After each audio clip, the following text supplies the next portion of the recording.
자, 오늘 우리에게 주시는 말씀은 사도행전 2장입니다. 오늘 본문은 사도행전 1절, 2장 1절부터 13절인데 1절부터 4절까지의 말씀을 중심으로 말씀을 나누려고 합니다. 그래서 2장 1절부터 4절까지의 말씀을 함께 봉독하겠습니다.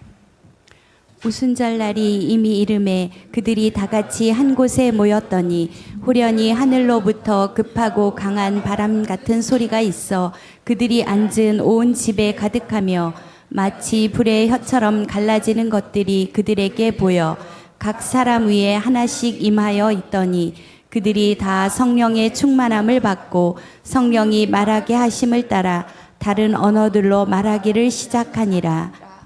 아멘. 오늘 말씀은 사도행전 네 번째 시간입니다. 성령이 말하게 하심을 따라 이 제목으로 함께 은혜를 나누려고 합니다.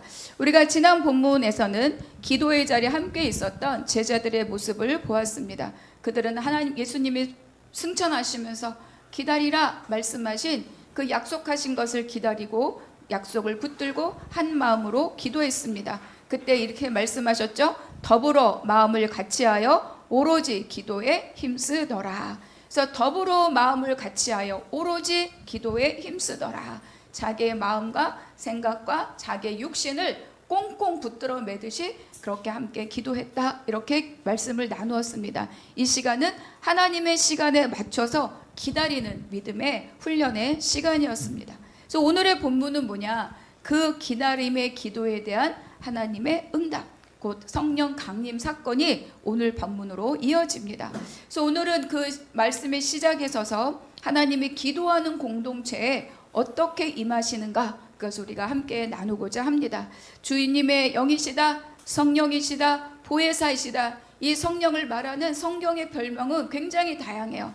근데 그 성령이 임하시는 강림하신 때가 언제였느냐? 오순절이다. 이렇게 1절이 시작합니다. 우리 1절 한번 같이 읽겠습니다. 시작. 오순절 날이 이미 이름에 그들이 다 같이 한 곳에 모였더니. 오순절이다. 이렇게 때를 명시하고 있습니다. 오순절은 언제냐면 6월절이 지난, 6월절은 이스라엘 백성이 애굽으로부터 건진받은 날입니다. 6월절이 지난 안식일 다음 날입니다. 어렵죠? 근데 그 6월절이 금요일이었습니다. 우리로 치면. 그리고 주일날 아침에 부활하셨죠. 안식일이 토요일이죠. 그러니까 6월절이 지난 첫 안식일 다음 날. 근데 이거는 절기로 보면 초실절입니다. 초실절. 그래서 이 초실절로부터 50일째 되는 날을 의미합니다. 오수는 열흘이 5번 있다 이런 뜻이에요. 그래서 이때를 6월절로부터 7주가 지났다. 그래서 77절이라고 말하기도 하고, 그리고 가나안에 정착한 후에 추수를 하는 날이기 때문에 맥추절이라고도 합니다. 오순절, 그리고 77절, 맥추절 다 같은 절기를 의미를 하는 거죠. 이스라엘에게 보리와 밀은 굉장히 중요한 곡물입니다. 그래서 보리는 6월절 무렵에 추수를 하게 되고 밀은 이 오순절 무렵에 추수를 하게 돼요. 그래서 이 초실절은 뭐냐? 보리의 첫 수수, 첫 이삭을 하나님께 드리는 절기가 바로 이 초실절이에요. 그래서 우리는 이 초실절을 무엇으로 절기로 지키고 있느냐? 하나님이 예수 그리스도께서 부활의 첫 열매가 되셨다. 부활의 첫 이삭이 되셨다. 그래서 이 초실절이 뭐예요? 우리에게는 예수 그리스도의 부활의 날로 우리에게 기념되고 있는 거죠. 밀은 오순절 무렵에 수확을 하는데 각 절기마다 하나님께 드리는 제사가 있어요. 6월절에 드리는 제사, 무교절에 드리는 제사. 레위기에 보면 이 제사가 아주 낱낱하게 설명이 되어 있습니다. 그런데 이 오순절에 드리는 소제, 가루로 드리는 이 소제의 특징이 있습니다. 그것은 뭐냐면 누룩을 넣은 떡을 만들어요. 누룩을 넣은 떡 2개를 만들어서 하나님 앞에 흔들어 드립니다. 이걸 요제라고 하죠. 흔들어 드린다. 여러분, 누룩은요 죄를 상징합니다. 누룩은 부정함을 상징해요. 그래서 다 누룩 없는 떡을 만드는 게 기본적인 제사 소제의 원칙입니다. 그런데 유독 이 6월절에만, 아니 오순절에만 누룩을 넣은 떡 2개를 만들어서 요제로 하나님 앞에 드리게 되는 거죠. 누룩을 허용한 유일한 소제입니다. 그러니까 이것의 의미가 뭐냐? 바로 이 의미는 이 오순절의 떡은 뭐냐? 유대인과 이방인이 하나 되어서 하나님의 백성이 된다는 것을 예표합니다. 새로운 하나님 나라의 공동체가 세워진다. 이것을 예표하는 것이 누룩을 넣은 2개의 떡이며 이것을 예표하는 것이 바로 오순절이라는 거예요. 우리가 에베소서 2장에 보면 너희가 그리스도 안에서 한 새 사람이 되었다. 이렇게 말씀합니다. 한 새 사람. 혈통으로 유대인이냐 혈통으로 이방인이냐 이제 그것이 아니라는 거예요. 오순절에 바로 이방인 누룩을 넣은 떡을 가지고 하나님 앞에 나아가듯이 혈통으로 유대인이냐 혈통으로 이방인이냐가 아닌 새로운 한 사람, 예수 그리스도를 통해서 새롭게 만들어진 새 창조를 이루어낸 그 사람들이 하나님 앞에 나아가는 날이다. 그러니까 이 오순절은 바로 이 새로운 하나님의 공동체를 예표하는 것이죠. 그래서 이 오순절은 새로운 공동체의 출발을 알려주는 것이 바로 이 오순절입니다. 그래서 계속 절기를 지켰던 유대인들은 그 뜻을 알지 못하였으나 하나님은 그 의미를 가지고 그것을 예표하면서 그들에게 절기를 지키도록 했다는 거죠.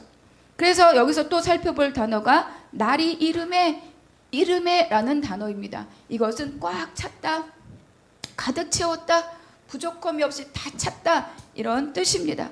누가는 여기서도 쓰지만 이 단어를 어디에 쓰고 있느냐? 우리 누가복음 9장 51절의 말씀 한번 같이 읽겠습니다. 시작. 예수께서 승천하실 기약이 차감해 예루살렘을 향하여 올라가기로 굳게 결심하시고. 기약이 찼다는 거예요.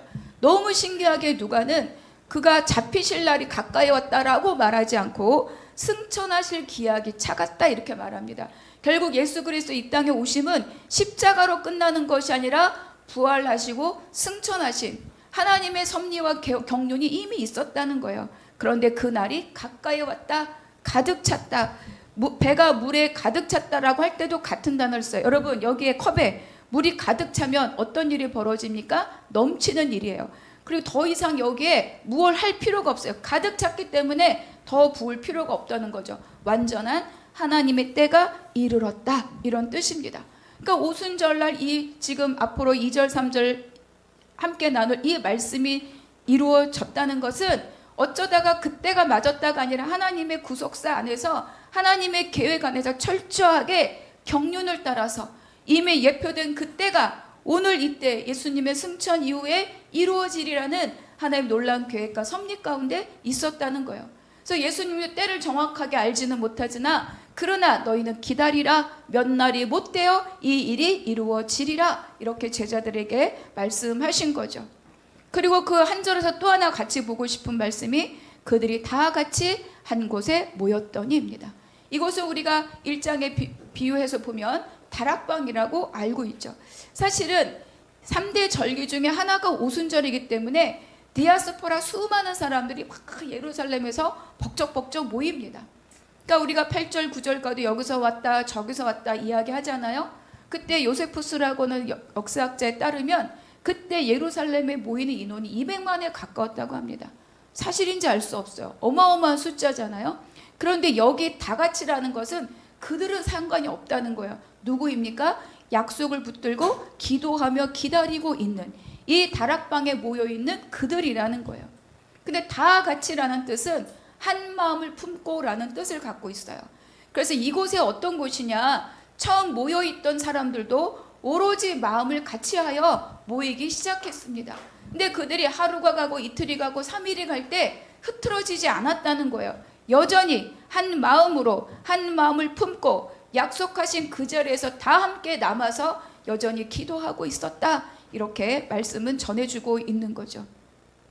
처음에는 한 뜻으로 모여도 시간이 갈 때 흐트러질 가능성이 많습니다.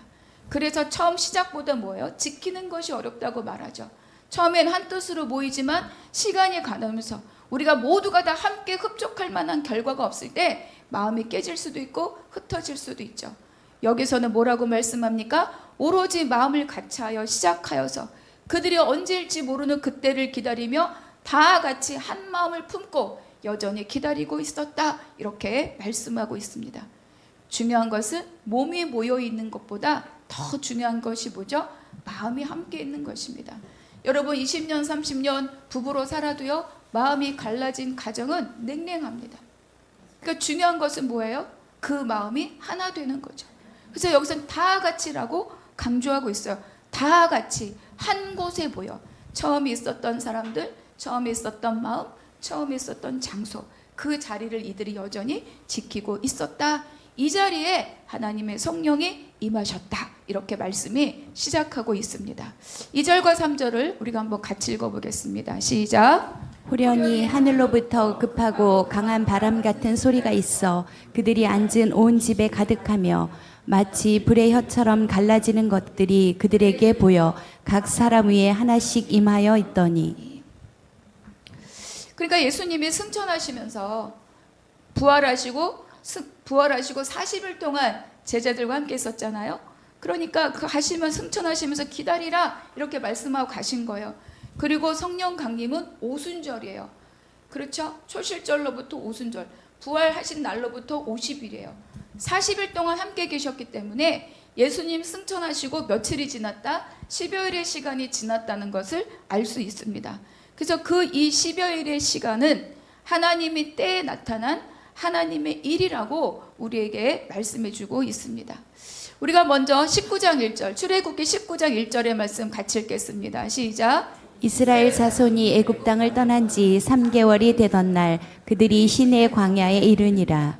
하나님의 때 하나님이 하신 일이, 구약에는 어떤 일이 생겼으며 신약에는 어떤 일이 생겼느냐, 출애굽기 19장 1절이 바로 그 단서를 제공합니다.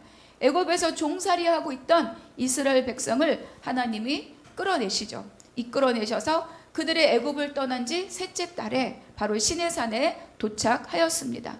호렙산, 하나님의 산, 시내산이라고 성경은 기록하고 있죠. 그리고 3일의 정결 기간을 갖게 합니다. 내가 너희에게 강림하리라. 그 3일의 시간이 지난 후에 시내산에 여호와 하나님이 강림하셨습니다. 그것이 19장이에요. 그리고 20장부터 하나님의 율법이 선포됩니다. 그러니까 그 율법에 의해서, 선포된 율법에 의해서 하나님과 하나님의 백성들 사이에 피의 언약이 맺어지고 그리고 성막 건축이 시작됩니다. 그러니까 출애굽한 이스라엘 백성들이 시내산에서 율법을 받았다는 거예요. 이때가 오순절이랍니다. 이 오순절에 하나님이 하신 것이 뭐예요? 율법을 주셨어요. 그래서 이 이스라엘 백성들이 하나님의 율법에 따른 언약 공동체로 출발합니다. 그런데 그날에 신약에서는 예수 그리스도의 십자가, 부활, 승천, 그리고 성령 강림을 통해서 그들에게 성령이 부어주는 거죠. 그래서 신약의 오순절에 하나님 하신 일이 뭡니까? 바로 성령을 부어주시는 일이에요. 이때부터 율법의 공동체가 아니라 하나님 나라의 백성들의 모임은 성령 공동체로 새롭게 출발합니다. 그러니까 하나님이 이 일을 하고 계시다는 거예요. 오순절에 율법을 주셨고 그리고 오순절에 성령을 우리에게 주셨다. 하늘로부터 주셨다 이렇게 말씀하시죠. 누가복음에서도 예수님이 제자들에게 위로부터 능력이 입혀질 때까지 예루살렘 성에 머물라. 중요한 것은 뭐예요? 우리가 자꾸 이것을 어떤 경험, 체험, 어떤 은사자, 어떤 능력, 여기서 마음을 빼앗기지 말라는 거예요. 이것은 누구로부터 온 것이다? 이 출처는 온전히 뭐예요? 사람이 아니라 하나님으로부터 왔다는 거예요. 하나님이 주신 은혜입니다. 구원도 하나님이 주신 은혜이고 성령도 하나님이 주신 은혜라는 거죠. 우리가 이것을 놓치지 않기를 바랍니다. 그래서 이 2절과 3절 안에 세 가지의 현상이 나타납니다. 우리 한번 읽어볼까요? 급하고 강한 바람 같은 소리가 있어. 소리가 있어. 그러니까 이 청각적인 현상이 있었다는 거예요. 여러분 이게 왜 필요합니까? 시내산에 이스라엘 백성들이 도착했을 때 하나님의 산에 하나님께서 강림하셨어요. 그때 우레와 번개와 불로 강림하셨고 그리고 온 산이 크게 진동하였다. 이렇게 하나님의 임재를 나타냈어요. 여러분 이것이 왜 중요합니까? 지금 이들은요, 저와 여러분도 예전에 예수님을 믿지 않을 때는 성령을 알지 못하던 사람들이에요. 그러니까 그들은 예수님이 부활하셔서 성령을 받으라 라고 말씀하셨지만 이들은 아직 이것들을 구체적으로 알지 못한다는 거예요. 그래서 이 성령의 임재를 이와 같이 바람으로 소리가 있다 이렇게 인지할 수 있도록 주시는 이유는 그들에게 하나님의 임재를 알려주기 위해서, 이 장소에 하나님이 나타나심을 그들에게 알려주기 위한 방법이었던 거죠. 바람, 이거는요 우리가 생각하는 이 윈드, 바람, 이게 뭐 북서풍, 남서풍 이런 바람이 아니고 이 바람의 원의 뜻은 생기, 호흡이란 뜻을 갖고 있습니다. 창세기 2장에서 하나님께 사람에게 생기를 불어넣으셨다. 그 숨의 의미입니다. 그리고 에스겔 37장에 보면 마른 뼈에 생기를 불어넣었더니 그들이 다 살아났다. 이것이 바로 여기에 바람이라고 표현된 단어의 원어적인 뜻입니다. 그러니까 성령은 뭐라는 거예요? 우리에게 생기를 다시 불어넣어준다는 거예요. 생기를 불어넣어서 우리를 살아나게 하는 하나님 놀라운 새로운 창조의 능력이다. 이렇게 말씀해주고 있는 거죠.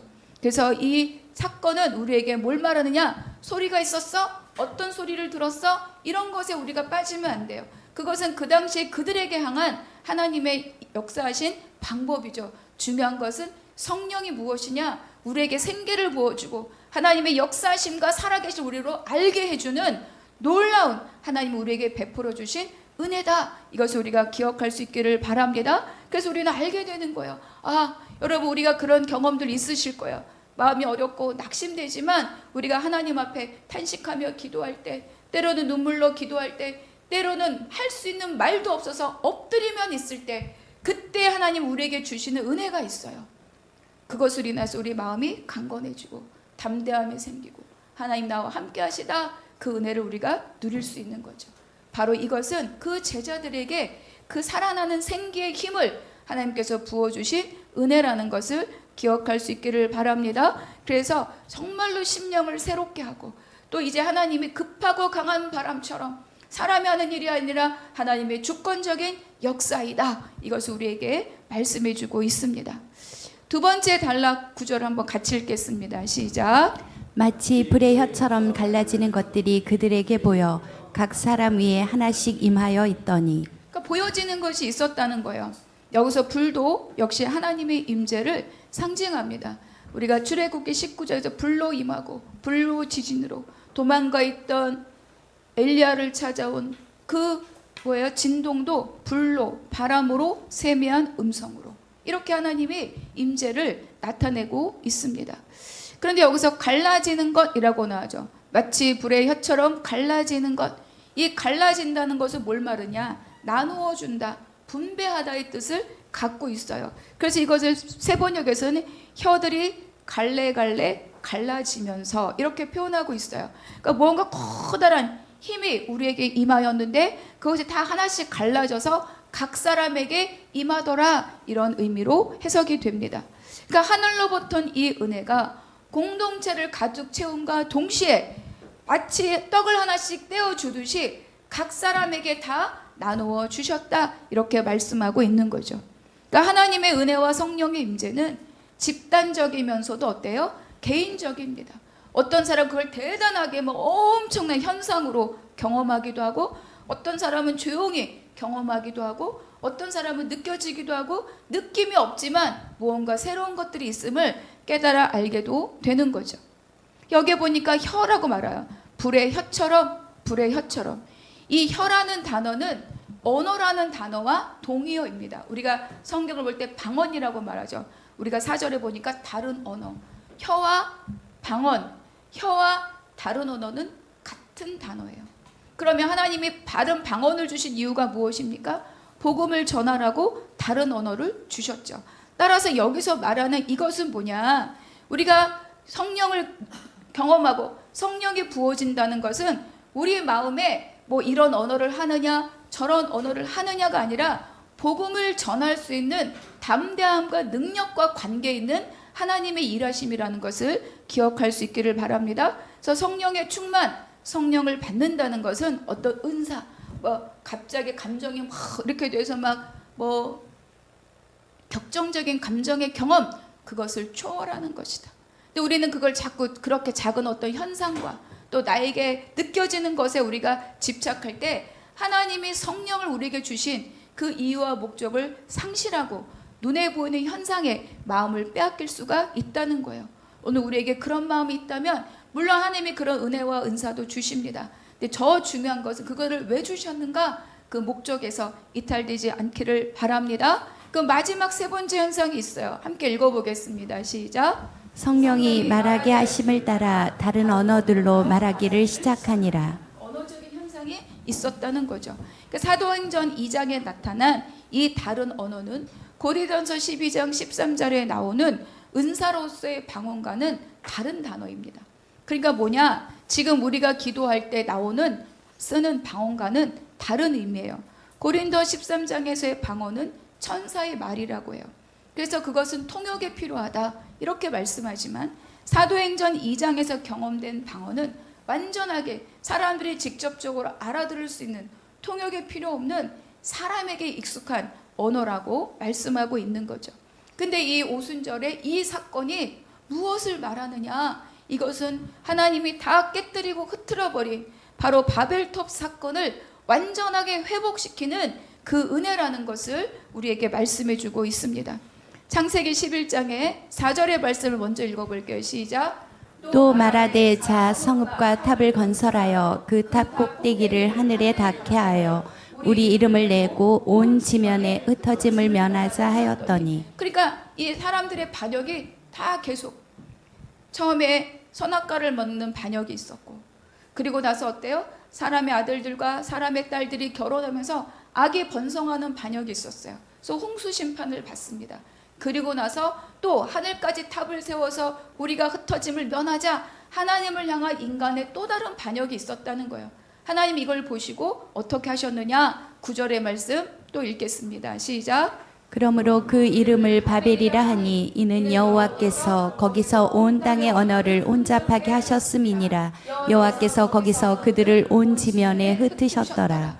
사람들이 온 사방으로 흩어지고 온 언어가 갈라져서 그래서 어때요? 그들이 알아들을 수 없고 그들이 목적했던 반역을 포기할 수밖에 없었던 일이 바로 이 창세기 11장의 바벨탄 사건입니다. 그런데 오늘 본문의 8절을 같이 읽어볼게요. 8절 시작. 우리가 우리 각 사람이 난 곳 방언으로 듣게 되는 것이 어찌 됨이냐. 근데 이 방언은요 다 각자 여기서 오고 저기서 오고 로마에서도 오고 아프리카에서도 오고 유럽에서도 오고 사방천지 흩어졌던 디아스포라가 오순절을 지키기 위해 왔는데 그들에게 또 다른 통역이 아니라 그들의 귀에 그들의 언어로 어때요? 다 들려줬더라 이렇게 고백하고 있습니다.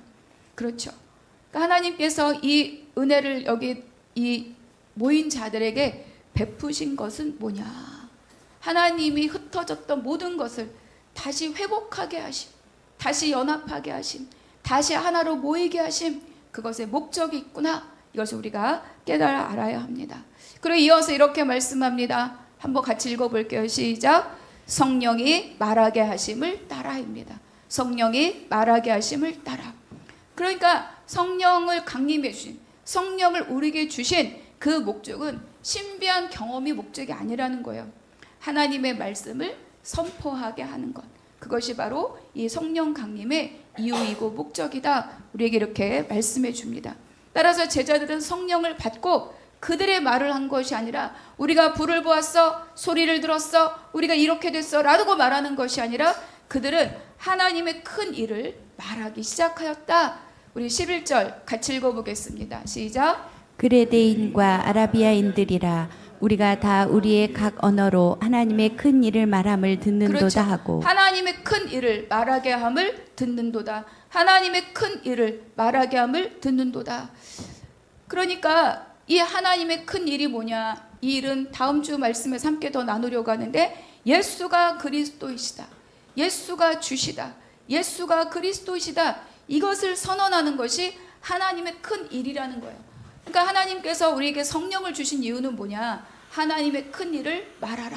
예수가 그리스도이시다. 예수가 주시다. 그걸 너희가 말하라. 이것이 하나님께서 우리에게 성령을 주신 이유와 목적이라는 거죠. 그래서 중요한 것은 우리가 이 사도행전 2장의 말씀을 읽을 때 이러한 어떤 현상, 상황에 우리가 마음을 빼앗기면 안 됩니다. 만약에 지금 이 2장 2절 3절에 있었던 이 모든 현상들이 성령을 나타내는 하나님의 유일한 표지였다면 성령 행전이라고 불려지는 이 사도행전 내내 성령의 역사가 있을 때마다 이와 같은 현상이 동일하게 기록됐어야 돼요. 근데 이와 같은 현상은 어때요? 다른 곳에는 기록되어 있지 않습니다. 그러니까 우리가 집중해야 될 것은 뭐예요? 현상이 뭐냐? 너 바람 같은 소리 들었어? 너 이런 뭐 등에 뜨거움이 있었어? 막 갑자기 불이 느껴졌어? 이런 것이 아니라는 거예요. 중요한 것은 이것의 의미가 뭐냐? 그래서 오늘날 우리가 오순절날 제자들에게, 그곳에 모여있던 자들에게 그들이 인지할 수 있도록 이러한 현상들로 성령이 강림하신 이유는 이 신비로운 현상의 목적이 아니라 하나님의 임재가 목적입니다. 하나님의 임재를 아는 거죠. 깨달아 느끼고 누리는 겁니다. 그리고 그 뜻, 하나님의 뜻, 하나님의 큰 일을 전달하는 것이 목적이라는 거예요. 그래서 우리가 여기서 알 수 있는 첫 번째가 무엇이냐? 성령의 통치가 시작되었다. 이것을 우리에게 알게 해주는 거죠. 그들은 계속 뭘 생각하고 있어요? 우리가 이스라엘이 언제 구원받느냐? 로마가 언제 무너집니까? 다윗 왕조가 언제 다시 재건됩니까? 그들은 계속 그거를 간구하고 있었잖아요. 그런데 하나님께서 이 성령을 통하여 말씀하시는 거죠. 그런 통치가 아니다. 성령의 통치가 시작되었다. 이렇게 말씀하고 있습니다. 이것이 왜 중요한 말씀이냐? 창세기 6장의 말씀 같이 읽어보겠습니다. 시작. 여호와께서 이르시되 나의 영이 영원히 사람과 함께하지 아니하리니 이는 그들이 육신이 됨이라. 그러나 그들의 날은 120년이 되리라 하시니라. 하나님의 영에 이들의 범죄가 기승을 부리고 점점 악해질 때 하나님이 이렇게 말씀하시, 더 이상 나는 그들과 함께하지 않겠다. 나의 영은 그들과 함께하지 않겠다. 그러니까 인간들의 범죄에 대한 하나님의 심판이 하나님의 영이 떠나는 거였어요. 물론 하나님은 구약 내내 누군가에게 역사할 때 성령이 임하셨다가 떠나기도 하지만 내내 함께 하시지는 않았죠. 단발적인 역사였지 지속적인 역사가 아니었다는 거예요. 그런데 오늘 우리에게 이 말씀을 반전하게 말씀하시는 거죠. 그들이 육신이 됨이라. 그러나 오늘 우리예요. 각 사람 모두에게 성령이 임하셨다. 그래서 이거는 저주가 끊어지고 예수 그리스도를 주와 그리스도로 고백한 그들에게, 예수를 주와 그리스도로 고백한 저와 여러분에게 사망의 법에서 해방되었고 저주에서 끊어졌으며 새로운 통치 아래, 새로운 왕 아래, 새로운 통치 아래 우리가 함께 있다. 그것을 우리에게 가르쳐주는 뭐예요? 표지라는 거예요. 성령의 통치가 시작되었다. 바꿔 말하면 하나님의 통치가 본격적으로 우리를 통해서 시작되었고 그것은 흘러갈 것이다. 이렇게 우리에게 말씀해 주는 거죠. 두 번째, 이것이 우리에게 증명해 주는 것이 뭐냐? 하나님의 약속이 성취되었다는 것입니다. 에스겔서 36장에 이렇게 노란 글씨만 읽어볼게요. 시작. 또 새 영을 너희 속에 두고 새 마음을 너희에게 주되 또 내 영을 너희 속에 두어. 내 영을 이제 너희 속에 두겠다. 내 영을 너희 속에 두겠다. 십계명에 적혀있는 율법 조문이 아니라 내 이 영을 너희 안에 두겠다. 너희의 마음에 새기겠다. 이것이 계속 예레미야나 그 이후의 말씀들을 통하여 하나님이 약속하신 거였어요.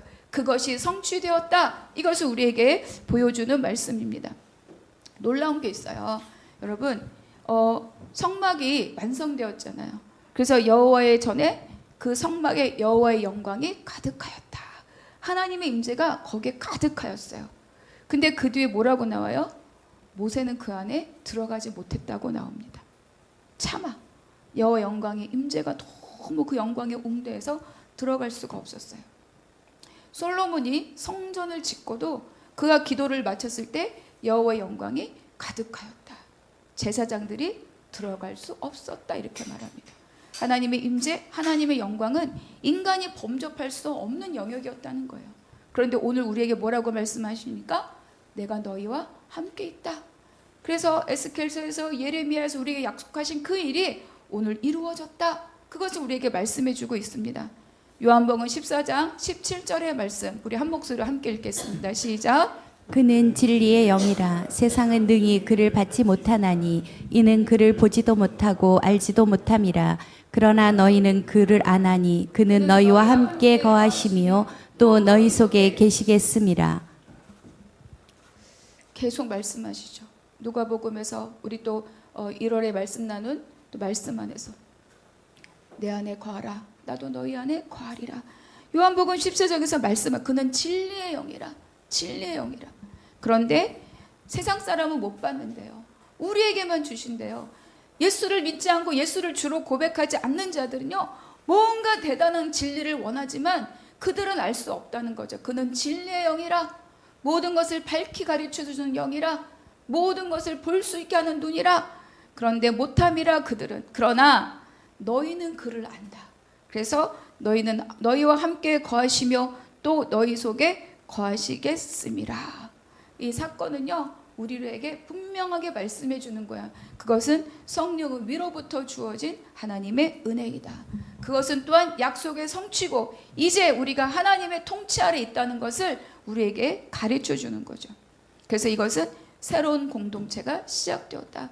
하나님의 통치 아래 거하는 새로운 공동체가 시작되었고, 그 하나님의 영은 바깥에 있는 것이 아니라 내 안에 있다. 이렇게 우리 안에 내주하신다. 이렇게 우리에게 말씀해 주고 있습니다. 그래서 새로운 시대라는 것은 뭐냐? 하나님께서 하나님의 영이 각 사람에게 거하는, 우리 안에 거하는 성령이 내주하시는 그 시대가 시작되었다. 이렇게 우리에게 말씀해 주고 있습니다. 여러분은 성령이 내 안에 계심을 믿습니까? 여러분 안에, 저 안에 성령이 함께 계심을 믿습니까? 우리는 분명히 고린도전서에서 성령으로 아니하고는 누구든지 예수를 주라 할 수 없다. 이렇게 말했습니다. 그러니까 내가 예수님이 구주이십니다. 예수님이 그리스도이십니다. 예수님이 우리의 구원자이며 메시아이십니다. 예수님이 우리 삶의 주인이십니다. 라고 고백하는 것은 인간의 힘으로 하는 것이 아니라 어때요? 내 안에 계신 성령님을 통해서 고백된 것이라는 거예요. 그래서 우리가 여기서 중요한 게 있어요. 우리는 성령을 내가 경험했는가? 이거를 할 줄 아는가? 이런 느낌을 경험했는가? 이런 걸 받았는가? 이런 은사로 확증되었는가? 그거 이전에 내 안에 계신 그 성령님 안에서, 그 성령님의 다스림 안에 우리가 살고 있는가? 그것을 우리 자신에게 물어보아야 하는 거죠. 아까 말씀드린 것처럼 성령으로 통치하는 시대가 시작되었고 그 성령님 우리 안에 내주하신다는 거예요. 그럼 우리는 마땅히 성령님의 다스림 안에 거하는 삶을 살아야 하는데, 내 안에 성령님이 계시지만 나는 내 고집대로, 내 생각대로, 내 뜻대로 살고 있다면 어떻게 그 성령님이 마음껏 운행하시는 삶을, 그 뜻을 따르는 삶을 우리가 살아갈 수 있겠습니까? 그러니까 성령이 말하게 하심을 따라, 성령이 말하게 하심을 따라, 제자들도 자기가 본 것, 느낀 것을 말한 것이 아니라 예수가 그리스도이시다, 하나님의 큰 일을 말하였죠. 그래서 성령이 말하게 하심을 따라, 이 말은 우리에게 특별한 언어를 하느냐, 그들처럼 똑같은 방언을 할 수 있느냐, 이런 의미가 아니라 성령이 말하게 하심을 따라 내 삶이, 너의 삶의 주도권이 여전히 하나님께 있느냐, 여전히 네가 쥐고 있느냐, 이 질문으로 우리에게 다가와야 할 것입니다.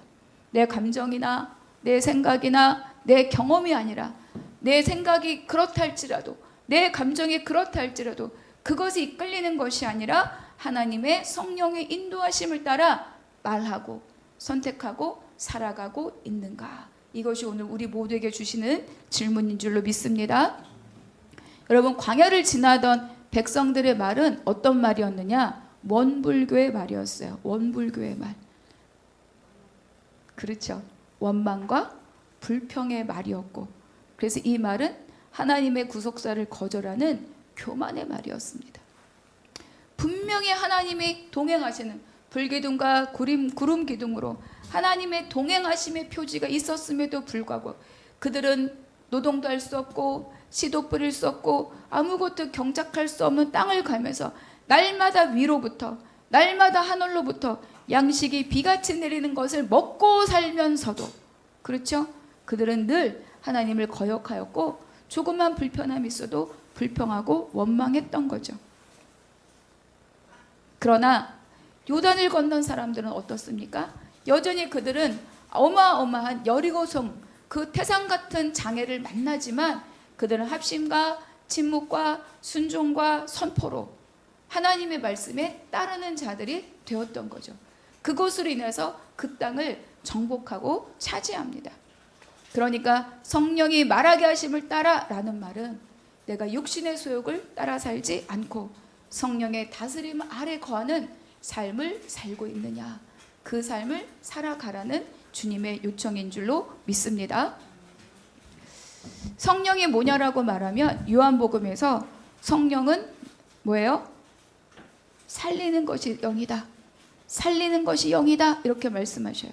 살리는 것이 영이다. 내 안에 성령이 있다면 내 심령이 날마다 살아나는 거죠. 제가 자막을 올리자 읽어드릴게요. 살리는 것은 영이니 육은 무익하니라. 내가 너에게 이른 말은 영이요 생명이라. 근데 살리는 것은 영이고 육은 무익하다. 눈에 보이는 것, 손에 잡히는 것, 이런 것들은 무익하다. 살리는 것은 영이다. 근데 내가 이른 말이 영이래요. 내가 이른 말이 영이다. 무슨 뜻입니까? 주님이 가르쳐 주신 말씀, 주님이 선포한 말씀, 주님이 풀어주신 비유, 주님이 바라보게 하신 모든 하나님의 역사 일, 그것이 영이라는 거예요. 결국 우리에게 주신 성경이 하나님의 영을 누리게 하는 기본적인 것이다. 이렇게 우리에게 가르쳐주고 있죠. 고린도 3장 6절에 이렇게 말씀합니다. 율법 주부는 죽이는 것이요 영은 살리는 것이라. 여러분, 우리가 계속 내 육신의 소욕을 따라서 내 욕심을 따라 내 판단을 앞세워서 갈 때 우리가 무언가 눈에 보이는 것이 잘 되는 순간이 있을 수 있지만 결국 그 길은 모든 것을 다스리고 통치하시는 성령님을 만약에 거역하는 길이라면, 성령의 인도를 따르지 않는 길이라면 결국은 뭐예요? 우리가 하나님 앞에 다시 무릎 꿇을 수밖에 없다는 것을 오늘 우리에게 말씀해 주고 있습니다. 그래서 우리 믿는 자들이 반드시 붙들어야 될 기준이 있어요. 현상이 아니다. 하나님의 약속의 말씀입니다. 느낌이 아니다. 하나님의 약속의 말씀입니다. 그래서 오늘 우리에게도 물어보시는 거죠. 하나님의 인도를 따르는, 성령이 말하게 하심을 따라 하는 그 삶을 살고 있는가? 그러니까 우리가 생각해본 말은요, 내 안에 무엇이 들어있는가를 나타내는 것이 우리의 말입니다. 내 안에 하나님으로 가득할 때 환경을 뛰어넘어서 하나님의 약속을 선포하고 하나님에 대한 믿음을 선포하고 하나님의 일하심을 믿고 갑니다. 근데 우리가 그렇지 않다면 내 안에 두려움의 말, 그리고 어때요? 낙심의 말, 또 실망의 말, 또 깨뜨리는 말, 이런 말들을 자꾸 하게 되는 거죠. 그래서 오늘 우리에게 말씀하시는 것은 내 삶을 하나님께 주도권을 맡기고 있느냐, 나는 누구의 통치 아래 있느냐, 그것을 통해 나는 무엇을 날마다 선포하고 무엇을 기대하며 살아가고 있는가, 그것을 저와 여러분에게 물으신다는 것을 기억할 수 있기를 바랍니다. 그래서 오늘 하루가 성령이 말하게 하심을 따라 그 통치 아래 거하는 저와 여러분이 되기를 주님의 이름으로 축복합니다. 기도합니다. 하나님 감사합니다. 오늘 우리에게 주신 말씀을 따라 살게 하여 주시옵소서. 성령으로 충만케 되어 주님의 다스림 안에서 주 안에 거하는 자의 삶을 살아가는 우리 모두가 되게 하여 주시옵소서. 날마다 우리에게 이미 허락하신 그 성령을 아버지 우리가 믿고 성령이 일하실 수 있도록 나는 내 주인의 자리에서 내려오게 하시고 아버지 그 영이 살아나고 살려서 우리의 심령이 강건케 되며 염려와 근심에 떠밀리지 않고 담대하게 살아가는 우리 모두가 되게 하여 주시옵소서. 말씀 읽고 기도할 때 그 약속의 말씀이 살아나서 날마다 우리의 삶을 더 충만케 하며 세상을 이기는 백성의 삶을 살아가게 하여 주시옵소서. 모든 것 감사하고 우리 주 예수 그리스도 이름으로 기도하옵나이다. 아멘.